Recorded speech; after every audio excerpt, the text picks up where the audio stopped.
Last year, I worked part-time as a night receptionist at a small lodge just off the highway. Only 10 rooms. Quiet. Boring. Except for room 6. The manager told me during training, if someone asks for room 6, don't give it. Just say it's under renovation. I asked why. He didn't answer. Just gave me that don't ask questions look. For the first few weeks, everything was normal. Most nights, no guests at all. I'd just sit at the desk, watching the clock. Then one night, around 1:30 a.m., a man walked in, soaked from the rain, wearing a black coat, face pale and tired. He didn't say hello. He just looked me in the eyes and said, "Room 6, please." I froze for a second. I started to lie, sorry. That room's closed, but before I could finish, he dropped a bundle of old cash on the counter. Crisp, clean, but the notes were from 1992. I didn't even realize what I was doing. I just gave him the key. Room 6. He walked down the hall without a sound. Didn't turn the lights on, didn't ask for anything else. And here's where it gets weird. The security camera feed for room 6. Black screen, static. Every other room was fine. Just that one. At 3:11 a.m., the phone rang. I answered. Silence. Then I heard a whisper. He never checked out. Click. I checked the logbook. The last person to stay in room 6 was in 1992. Same name, same face. The photo ID was still in the drawer.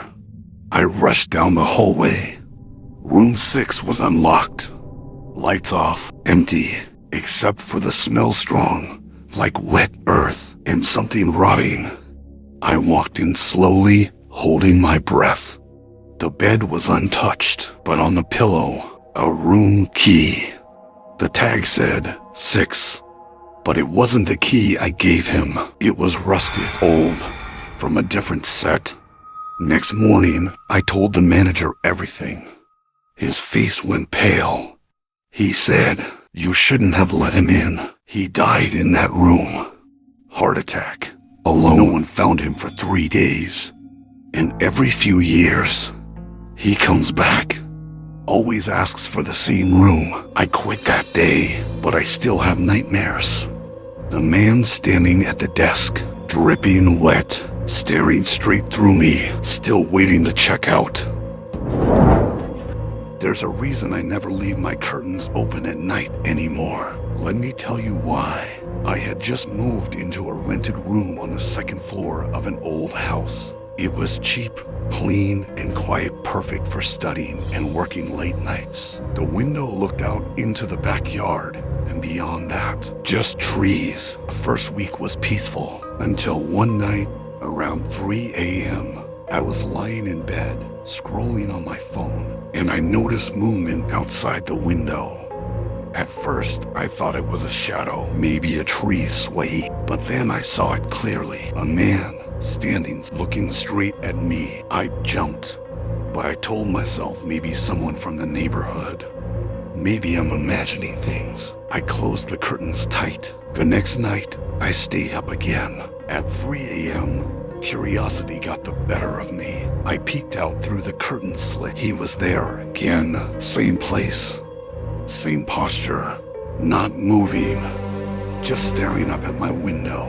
I couldn't see his face clearly, just the shape. Tall, thin, pale. I told the landlord the next morning. He brushed it off, sighed. That yard's been locked for years. No one can get back there. I showed him the spot from my window, and that's when he said something I'll never forget. That's strange, because the last tenant said he saw someone there too.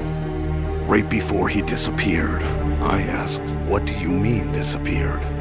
He just shrugged and said, "Left one night, never came back." I should have left right then, but I didn't. I set up my phone to record the window overnight.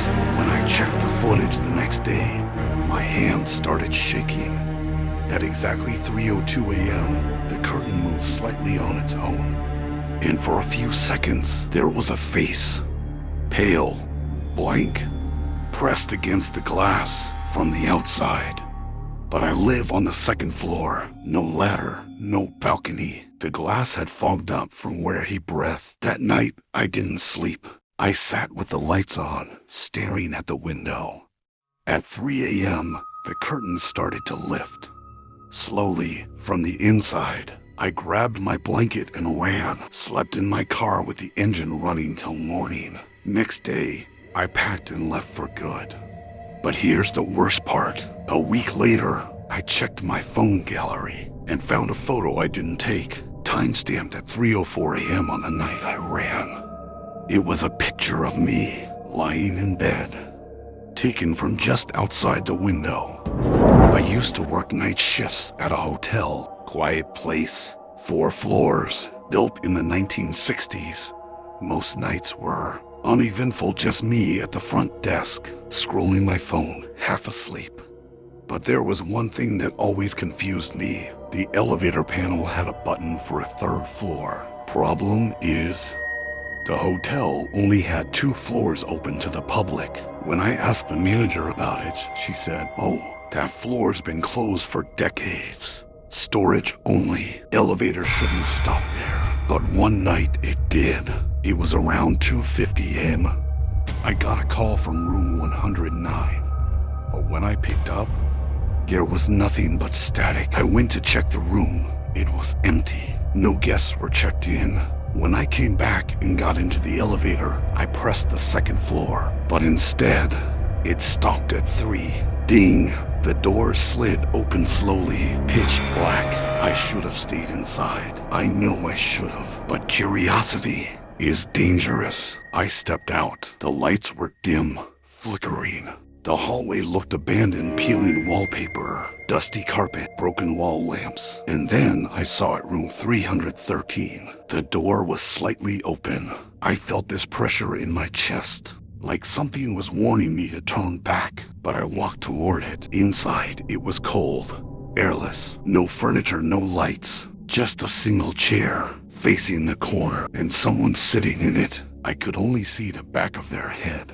Long black hair, perfectly still. I whispered, "Excuse me?" No response. So I stepped closer. That's when they turned fast. But there was no face. Just empty skin where eyes, mouth, and nose should have been. I ran, sprinted back to the elevator, slamming the buttons. Doors wouldn't close. I turned, and she was standing there, outside the elevator, head tilted, no face, just watching. Doors finally shut. I got back to the lobby and refused to leave the front desk again. Next morning, I told the manager. You know what she said? She looked at me, completely serious, and said, "You went to the 3rd floor?" I nodded. She took a deep breath and said, "The last staff member who did that disappeared a week later. No trace, only security footage of him entering the elevator. That's it. I quit that day. But sometimes I dream about that hallway. And sometimes, when I take an elevator alone at night, it pauses between floors, just for a second, and I swear I hear breathing." I never believed in ghosts, not until that night. In my uncle's house. He lives alone, far from the city, in a quiet village. I went to visit him during the winter break, just a few days of peace. No internet, no distractions. The house was old, but beautiful. Wooden floors, narrow hallways, and a cold, quiet stillness at night. My room was upstairs. The moment I walked in, I noticed something strange. The bed was unusually high off the ground, like tall enough for someone to crawl under it. Didn't think much of it. I was tired from the journey, so I dropped my bag, pulled the blanket over myself, and went to sleep. That was my first mistake. Around 3 a.m., I woke up to a whisper. It was soft, fragile, coming from under the bed. "Are you awake?" I froze. For a second, I thought I imagined it. Then it came again. "Don't look down.